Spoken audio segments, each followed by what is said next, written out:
ہم خبر سے اپنے ناظرین کو آگاہ کریں کہ مری کے نوائی علاقے کنجھٹ ایکسپریس وے پر ٹیوٹائی ہائی وے ایس گاڑی میں اچانک آگ بھڑک اٹھی۔ اطلاع ملتے ہی ریسکیو 1122 کی ایمرجنسی ٹیمیں فوری طور پر موقع پر پہنچ گئی اور فائر فائٹنگ آپریشن شروع کر دیا۔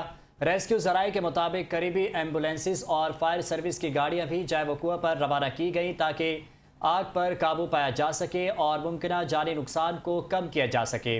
ریسکیو اہلکار متاثرہ مسافروں کو موقع پر ابتدائی طبی امداد فراہم کر رہے ہیں، جبکہ ضرورت مند افراد کو مزید علاج کے لیے سول اسپتال مری منتقل کیا جا رہا ہے۔ اس بارے میں مزید تفصیلات جانتے ہیں نمائندہ مری عامر عباسی سے۔ عامر، بتائیے گا کیا تفصیلات ہیں؟ جی بالکل، ملکہ کوثر مری سے آنے والی اطلاعات کے مطابق مری ایکسپریس وے کھجوٹ کے مقام پہ ایک افسوسناک حادثہ پیش آیا ہے، جہاں ایک مسافر کوسٹر گاڑی میں اچانک آگ بھڑک اٹھی۔ آگ لگنے کے باعث گاڑی میں سوار متعدد مسافر شدید متاثر ہوئے، جبکہ ابتدائی اطلاعات کے مطابق 6 افراد جاں بحق ہو گئے۔ یعنی شاہدین کے مطابق کوسٹر میں اچانک آگ بھڑکنے سے جس نے دیکھتے ہی دیکھتے پوری گاڑی کو اپنی لپیٹ میں لے لیا۔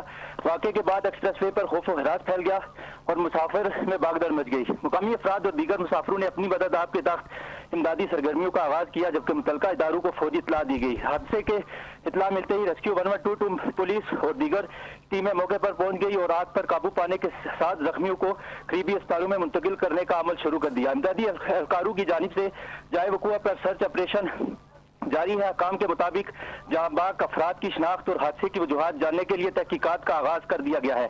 ابتدائی طور پر آگ لگنے کی وجہ گاڑی میں فنی خرابی یا شارٹ سرکٹ کی بتائی جا رہی ہے، تاہم حتمی رپورٹ آنے کے بعد ہی اصل وجوہات سامنے آ سکے گی۔ علاقہ میں تینوں اور شہری حلقوں نے حادثے پر گہرے دکھ اور افسوس کا اظہار کرتے ہوئے حکومت سے مطالبہ کیا ہے کہ پبلک ٹرانسپورٹ گاڑیوں کی فٹنس اور حفاظتی اقدامات کو یقینی بنایا جائے تاکہ مستقبل میں ایسے المناک واقعات سے بچا جا سکے۔